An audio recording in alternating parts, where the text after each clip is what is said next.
TV Patrol. Balik sa mga balita sa 1TV Patrol. Tulo ka sugyot balaod nun aprobado na sa ikatulong pagbasa sa konseho. Aprobado na sa katulo og pinal nga pagbasa sa konseho ang tulo ka mga sugyot balaod nun human miagi og makuting koreksyon og pag-review sa mga proponent og mga stakeholder. Una, ang regular nga calibration sa mga gas pump o timbangan sa mga LPG tank nga himuon matag kwarter o ipahamtang ang mga prohibited act alang ni atong mga LPG dealer, retailer o mga gasoline station owner nga dili makatuman sa ordinansa. Ikaduha, ang pagmonitor sa mga poste o mga communication cable nga mingkutay sa maong mga poste, apil na ang regular nga pag-atiman sa mga spaghetti wires nga risgo sa mga motorista o nakahugaw sa mga kadalanan.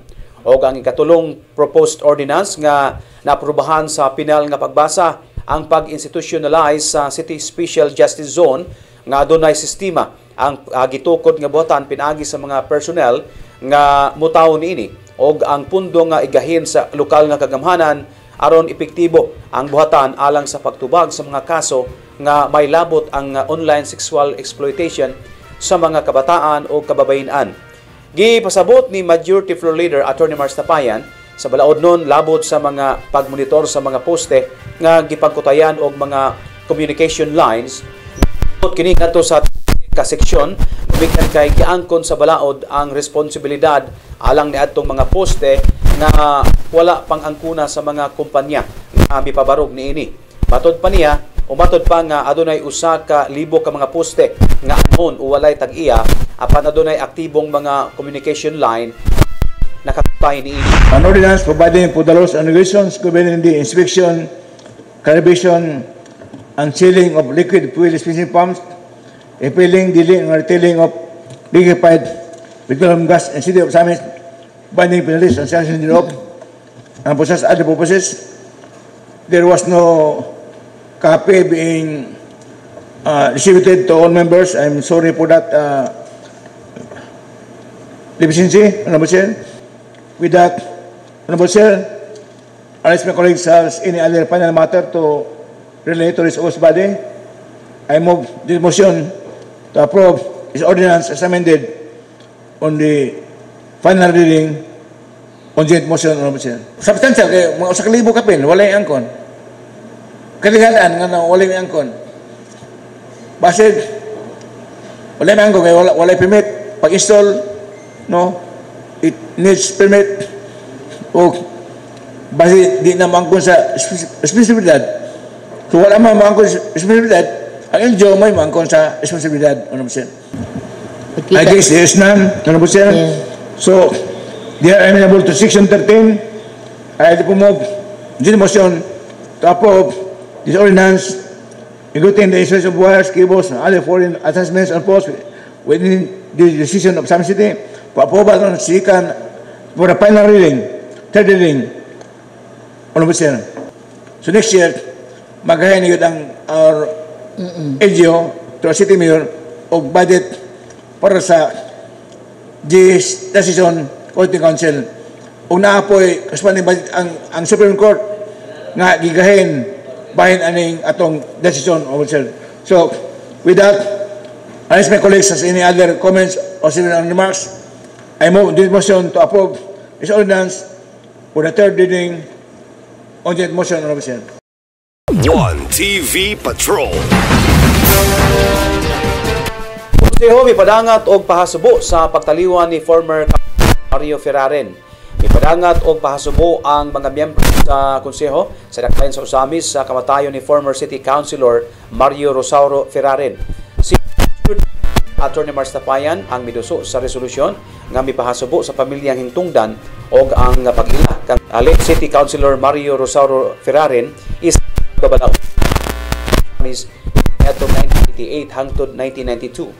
Dungan silang Atty. Mars Tapayan nga may lagad isip miyembro sa konseho human mi-epekto ang Local Government Code of 1991. Dugang pa ni Atty. Mars Tapayan nga gawas nga suod nga higala o kauban sa konseho kaniadto kaso sa konseho nga mula og mopadangat og tribute sa mga personalidad nga nahimo o nahimong local statesman Usa na si former City Councilor Mario Rosauro Ferrare. Thank you, Honorable Chair. Honorable Mario Ferrarin was a city councilor of San City. He was my colleague after the elections in 1998 up to 1992 before the approval of the local government code in 1991. And Honorable Ferrarin is also a colleague of our presiding officer during the succeeding years in City Council. So, in the interest of public service and to honor these public servants who have shared their talent, energy, and contributions to our city of Samis, I now move this motion to approve this resolution expressing deep sympathy and condolences to the bereaved family for the painful loss of the late Honorable Mario Ferrarin for the approval on the second and final reading, waiving the internal laws. Honorable Chair. Manifested by the Honorable Majority Floor Leader. 1TV Patrol. 60 days preventive suspension gipatuman sa konseho batok ni Kapitan Nieva Gomez Vergara sa Barangay Litapan. Anong detalye ni Johnny Tommy? Say gayon nga madawat ni Barangay Litapan Kapitan Nieva Gomez Vergara ang suspension order gikan sa City Council's office sugod na kini sayap alang sa 60 ka adlaw nga preventive suspension.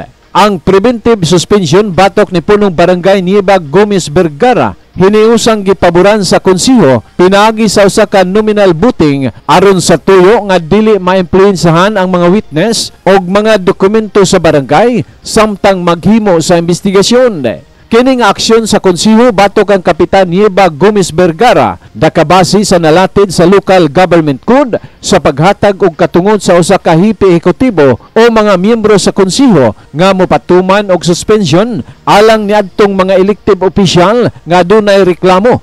Ang reklamo batok kang Barangay Litapan Kapitan Nieva Gomez Vergara nagsumikad human manggilabot ang kapitan sa gipahigayong eleksyon sa hugpong sa mga senior citizen sa maong barangay dili palang dugay. Gipasabot ni Majority Floor Leader Attorney Mars Tapayan nga ang grupo sa mga senior citizen sama sa Barangay Litapan dili mahimong panggilabutan sa mga barangay official gumikan kay usa kini ka independyente og pribadong organisasyon apan suportado sa kagamanang lokal alang sa kayuhan sa mga senior citizen.